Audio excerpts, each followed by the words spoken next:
Hello everyone, Randy here again, and we're playing Farming Simulator 15 on Sosnovka.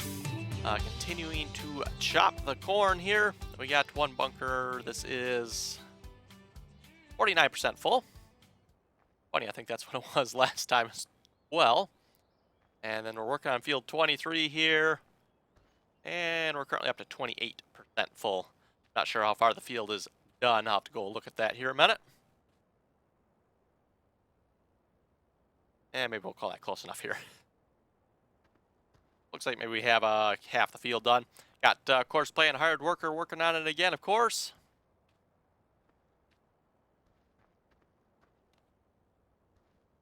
And oh, it just needs to be reviewed. Okay.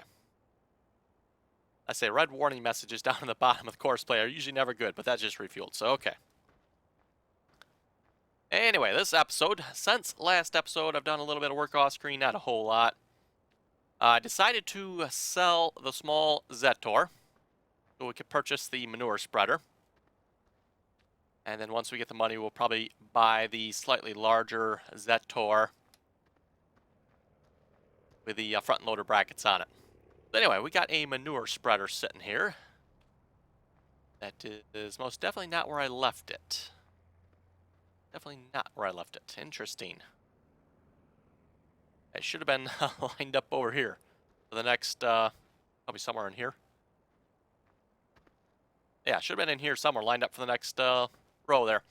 Looks like I need to adjust the GPS a little bit. I did an auto width on it.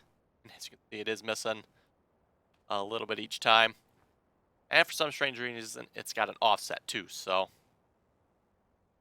Okay, let's get it fired up here.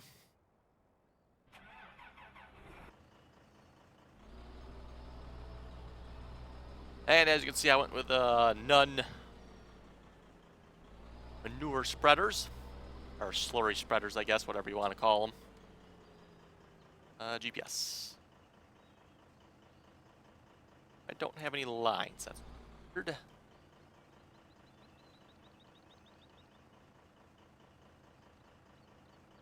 Yeah, that's what happened to my lines.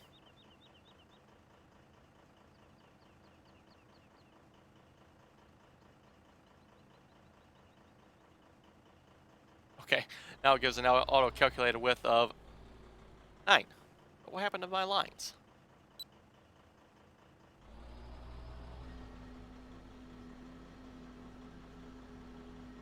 Can't actually see if it's on. I'm pretty sure it's on because I heard a beep.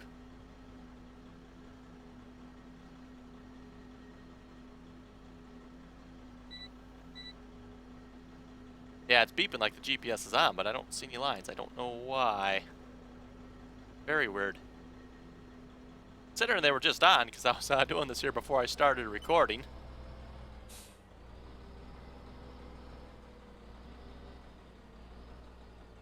Out of curiosity, let's do another auto-calculated width. What we have. Now we got 11. Okay. Apparently it can't decide what the width should be. It's supposed to be 10. The agro truck is slipping. Okay, now that's not a good message.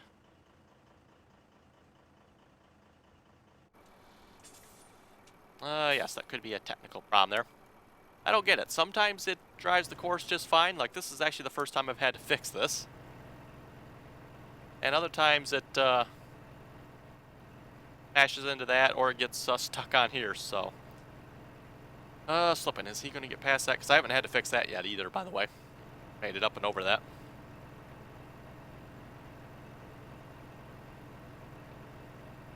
You made it up over it last time there, buddy. How come we can't make it up this time?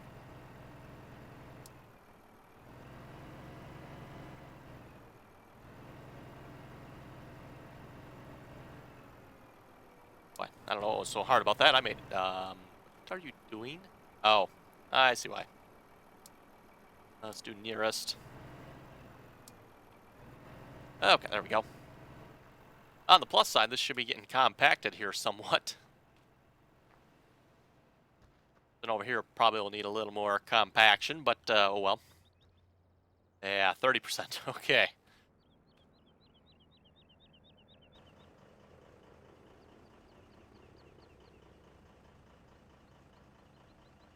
Yeah, I'm completely baffled as to what happened to my GPS lines. It's gonna be kind of annoying.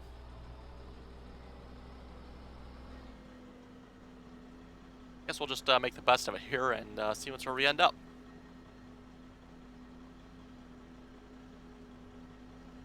It's applications like this where I really like to have the GPS mod too. Yeah, you know, if it was just like a disc or harvesting or something like that, it wouldn't be so bad. But a situation like this where I can't actually see the boundary of the implement, it's kind of hard to tell where I have to be.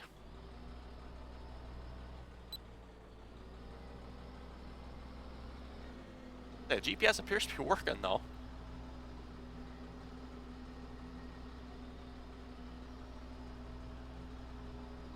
Not quite sure what to make of that. Anyway, off screen, the manure, I picked this up from the biogas plant. Seeing as how we've done quite a bit over there, I knew we'd have some manure over there. Don't remember how much. There was a fair amount, so I don't think we're in danger of running out anytime soon, at least not for these small fields. Yeah, you can see the GPS lining up there. Oh, even on 10 meters, we're still missing a little bit. Interesting. Wonder if I need that offset in there. Like I said, when I do the auto-calculated width, it does do an offset, and maybe because this isn't down the center line here when you look at it. We're gonna crash into a tree there. The Zetor is in traffic. The Tartara fueled and the Tartara is in traffic as well. Lovely.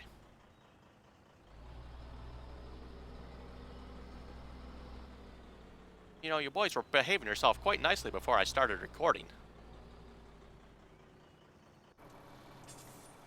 Yes, head-to-head competition.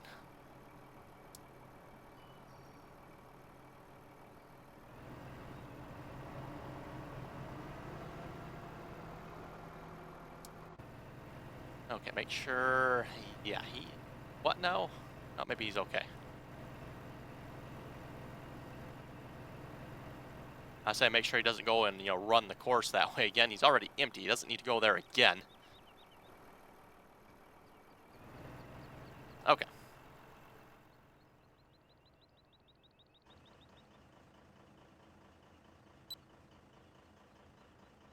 Oh, for some reason he no longer needs to be refueled.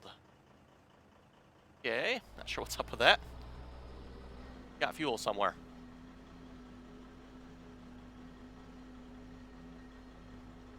Anyway, you folks may have noticed I've been able to upload a couple of videos. Actually, 4 of them to be specific. I got 4 videos uploaded the other day. Combination between my internet was working a little bit better for a while, and the fact I uploaded a couple of them via my phone. So, and then unfortunately, you folks have probably noticed, yeah, I got the 4 uploaded and there's no more videos again. Yeah, my internet is not working again. So either I need to upload it via my phone or, well, upload it via my phone, I guess, until my internet starts working. I did have someone come out the other day. They played around with it. They put a brand new antenna up, more like a satellite dish type setup now, even though it's not satellite internet. It looks more like a satellite dish they put up there now. Supposed to improve reception. I'd say it did more like the opposite. My internet is now worse than it ever has been.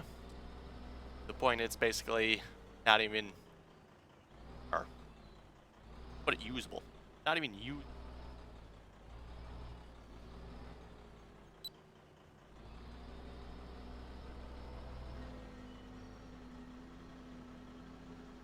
So yeah, naturally I can't upload any videos that way at the moment. Hopefully folks will see this video at some point. I don't know when though. I typically videos, when I upload videos, the day I make them is the day I upload them.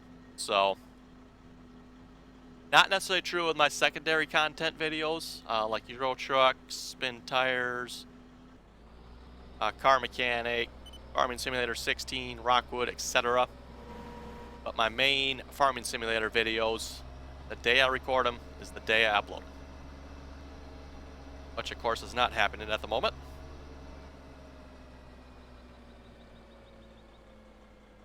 Where am I gonna park this? Actually, you know what? I got one more field to do. I just remembered that. I gotta do the small field yet.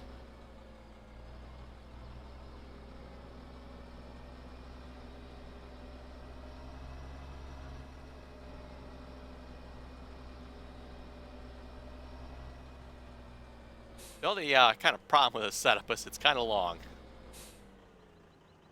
Okay, let's align the GPS there.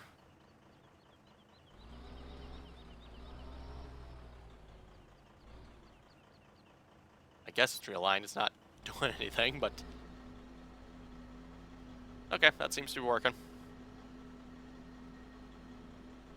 Now he is slipping. Now he's slipping in the red. Okay.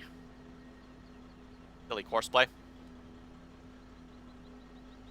Anyway, for those of you who wonder what kind of internet I have what's, it's basically a wireless internet. My ISP, internet service provider, is called Mishwave. M-I-C-H-W-A-V-E. It's a long-range wireless provider for rural areas. I believe that's how they put it anyway. Okay, let's go fix that door here a minute.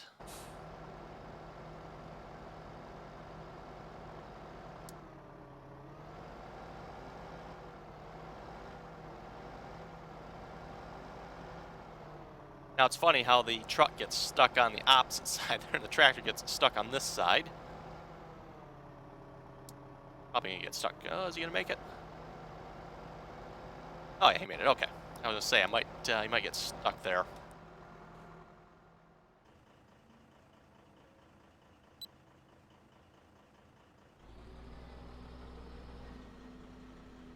Anyway, like I was saying about my internet, it's called Mishwave. It's a long-range wireless internet, kind of like Wi-Fi, but it's not. It's completely different than Wi-Fi, than normal Wi-Fi. From what I was told, it operates on the 3 gigahertz frequency. I guess the 3 gigahertz frequency, from what I was told, they chose that because it's got some punch behind it. And by punch, they mean it can go through stuff a little bit better.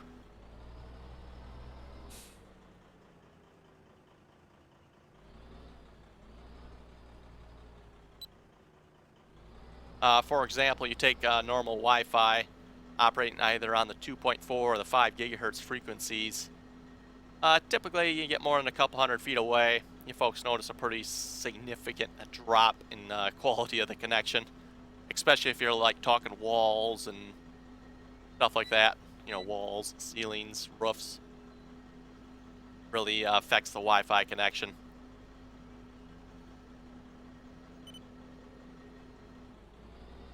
Up until now, I've been fairly happy with my internet provider.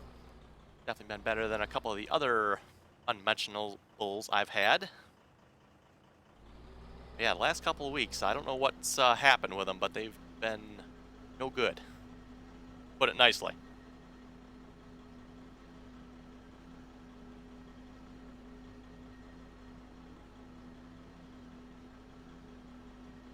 So yeah, like I said, I uploaded a couple of videos via my phone. I've got AT&T with an iPhone, and my plan, I currently have a unlimited data plan. And supposedly because of the unlimited data plan, I'm not allowed to tether or hotspot my iPhone. And I'm gonna have to see if I can look into that, see if I can actually tether it or hotspot with it. The iPhone can do all that. It's just because I have an unlimited data plan, I supposedly cannot, and it's disabled on my phones. So, like I said, I can put the video on my phone and upload it via my phone. I just cannot use, you know, like connect it to my computer and use the internet that way. And yeah, as such, you folks may have noticed, for those of you who play on the multiplayer server, I haven't been on a whole lot lately, and when I have been on, I've been like getting disconnected a lot, so that's the reason for that. And you know, it's funny too, folks. I have AT&T with an iPhone with an unlimited data plan, right? Unlimited data plan. Let me say that one more time. Unlimited data plan. Okay, you got that, folks? Unlimited. Unlimited, right? Well, with my unlimited data plan, I am limited to 25 gigabytes of data.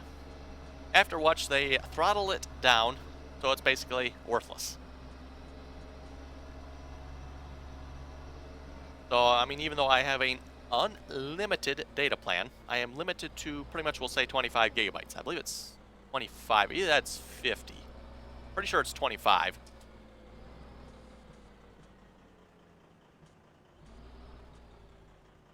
Okay, can we refill here? Yes, we can. And how much we have? Oh, we got plenty of crap here.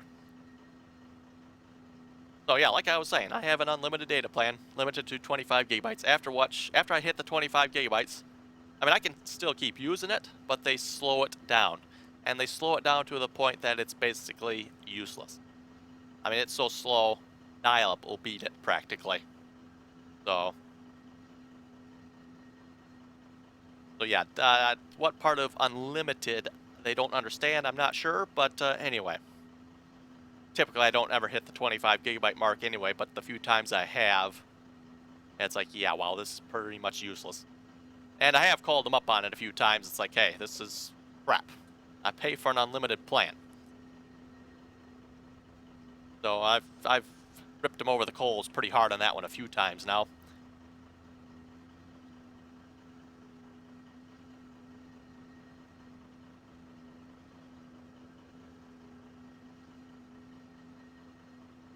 Okay, it takes a while for this to fill up here.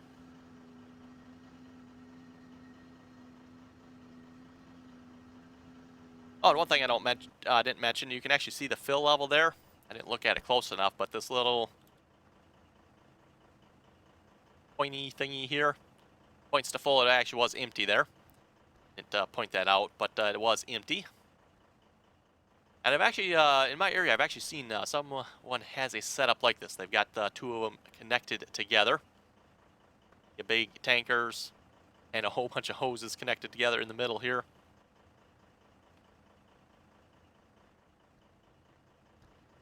Not exactly sure. Anyway, so let's follow this. Let's look at, it looks like everything's coming from the front here, isn't it? I'm assuming this is probably like the pump unit here, which puts it all the way out the back end here.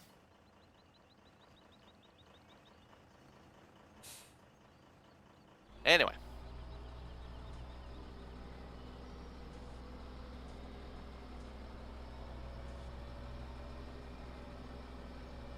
Aye, another truck in traffic. Man, what are these boys doing today?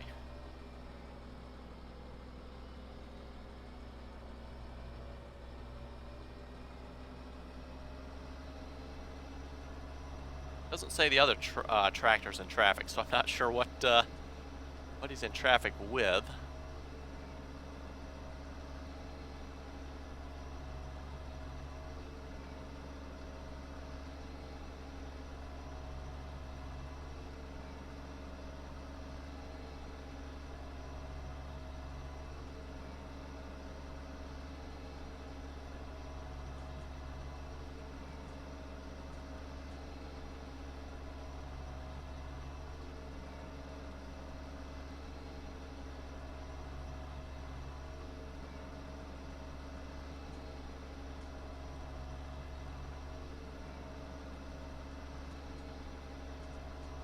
You know, like I said before, that's kind of one downside of living out in the country. Internet-wise, there's not a whole lot of good choices, especially where I am. You pretty much have dial-up. That is the only thing our phone company offers. And our phone company, by the way, is AT&T. Yes, you heard me. AT&T. The only thing they offer is dial-up in our area, which I think you folks know by now. Dial-up, I think, was useless and outdated like a long time ago.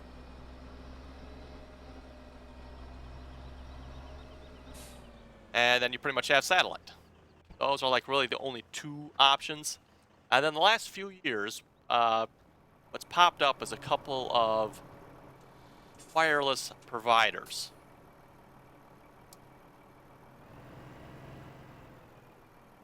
I'm not sure what you guys are doing here. If he waiting for something or... Like you need to get lost. Oh, now it needs to be refueled. Okay.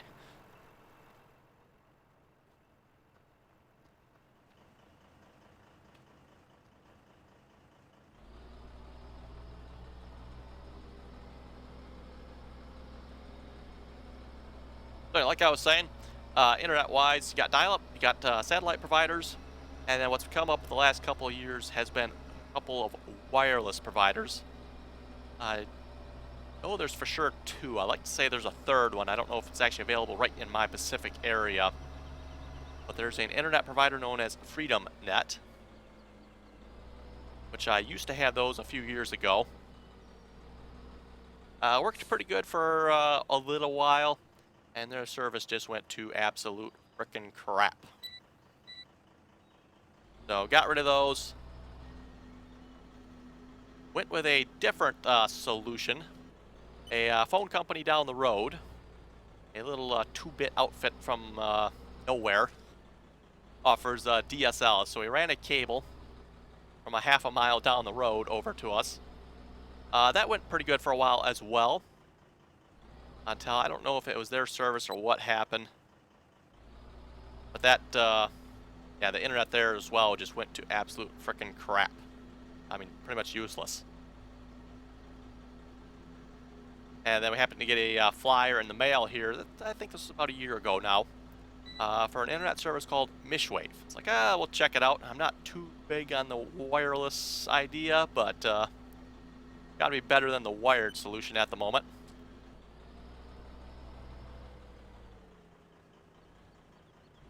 So we checked them out, you know, set it up. It worked pretty good, like I said, for about a year now. But as of late, it has not been working good at all. Like the last month, yeah, last month I'd say it's been bad.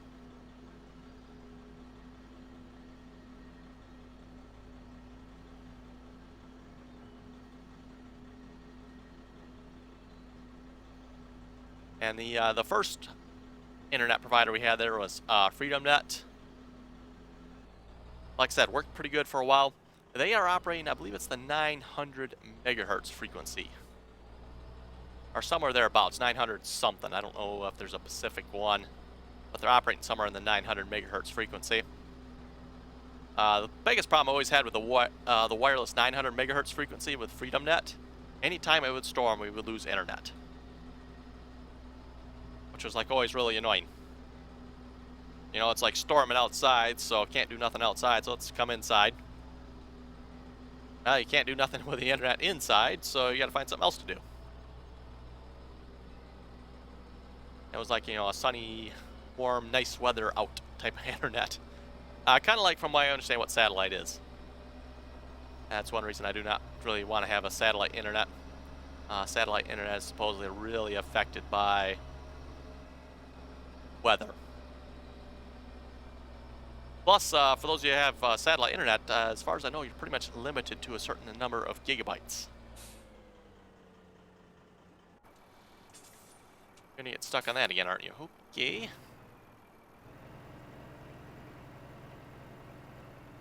And just because you can't get up there, I'll drive you up there as well.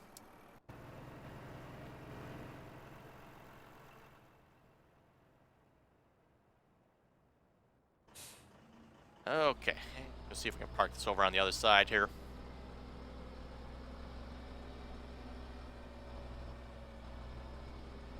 And we're just going to do it the cheatish way here, drive around.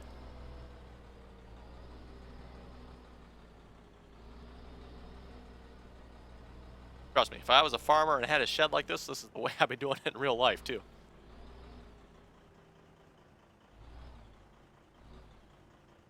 Okay, we'll disconnect that.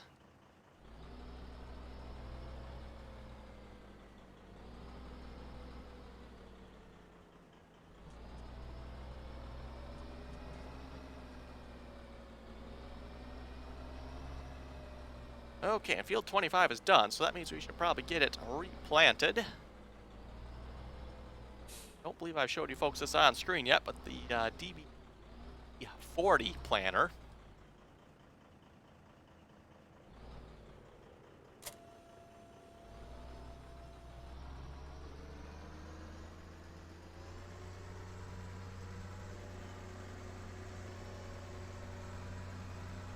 Very similar to the DB90 planter we have on the multiplayer server. Just a smaller planter, basically. So anyway, let's get this folded out. I don't remember how many rows this was.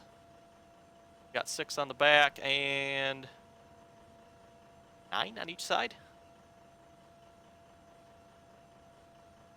That makes 24 rows. I guess that makes sense. 24 row planter. Oh, a fairly big one. And we'll just shut this off. We'll save this probably for next episode.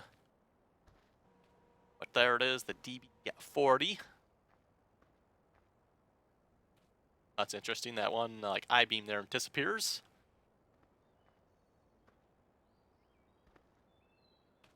Yeah, I wonder if like the mod author forgot to like mod it in on the side or something.